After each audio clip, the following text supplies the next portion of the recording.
Halo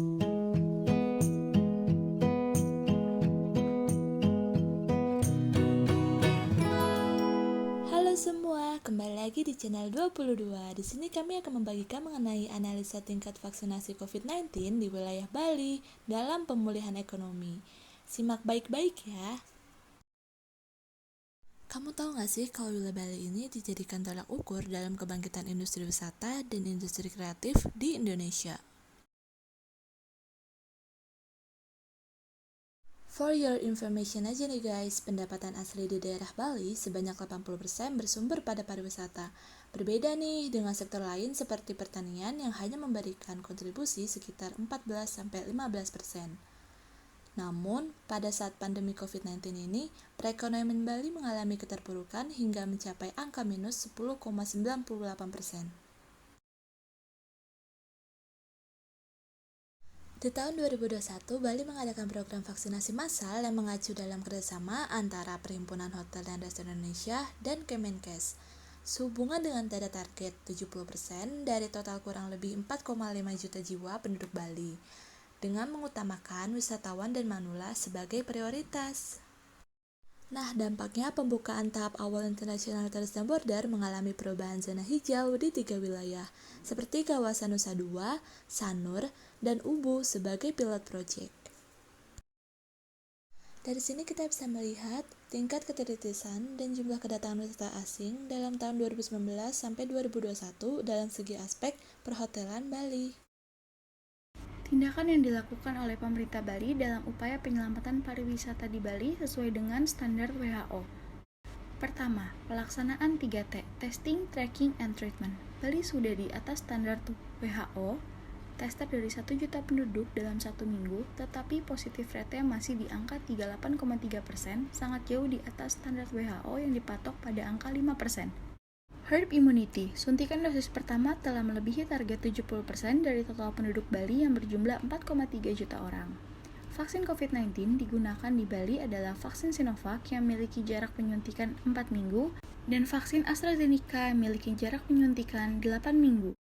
Penanganan pandemi COVID-19 di Bali, pemberlakuan pembatasan kegiatan masyarakat atau PPKM, kesiapan tenaga kerja medis, kebijakan karantina terpusat, dan kesediaan bed occupancy rate atau BOR, ketersediaan oksigen, penyaluran bantuan sosial, penanganan limbah bahan berbahaya dan beracun atau B3 pasien COVID, hingga penerapan anggaran penanganan COVID-19. Peningkatan setelah vaksinasi COVID-19. Target vaksin. Target vaksinasi di Bali sebanyak 3,41 juta orang untuk membentuk herd immunity.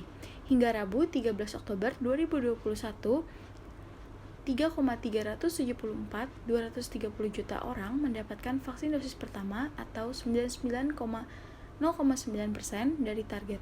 Sementara 2.383.197 juta orang telah mendapatkan vaksin dosis kedua atau 83,35%. Wisatawan di Bali dibuka kembali.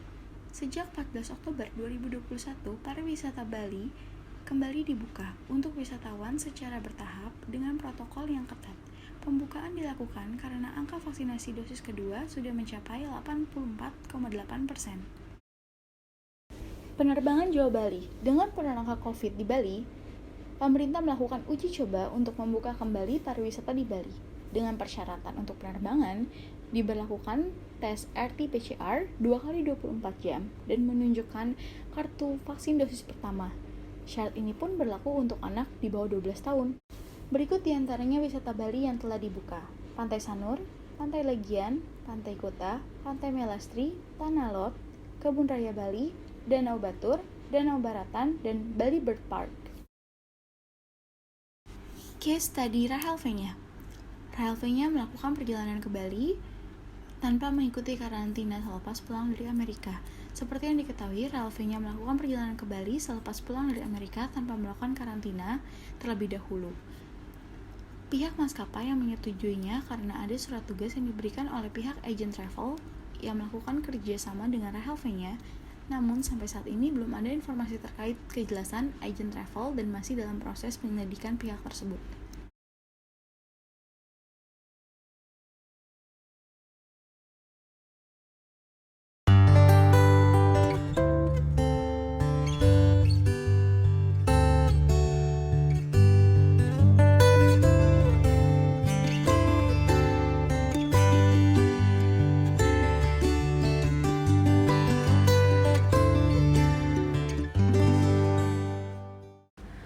Assalamualaikum warahmatullahi wabarakatuh. Perkenalkan, kami dari kelompok 21 Studi Independen bersertifikat GNIK akan mempresentasikan hasil tugas creative thinking kami. Telah disebar kuesioner yang berisikan pertanyaan seputar program vaksinasi COVID-19 yang telah diisi oleh total responden sebanyak 32 orang yang sebagian besarnya merupakan pelajar atau mahasiswa. Seluruh responden mengaku mengetahui mengenai informasi terkait program vaksinasi COVID-19. Dan seluruh responden juga setuju terhadap program vaksinasi tersebut. Sebanyak 96,9% dari total jumlah responden bersedia mengikuti program vaksinasi COVID-19. Sebanyak 59,4% responden percaya bahwa program vaksinasi membawa dampak baik terhadap penyebaran COVID dan pemulihan ekonomi. Sedangkan 25% sangat percaya dan 15,6% kurang percaya. Sebanyak 90,6% responden menyetujui bahwa program vaksinasi berpengaruh terhadap pemulihan kegiatan sebuah negara, khususnya pemulihan di sektor ekonomi.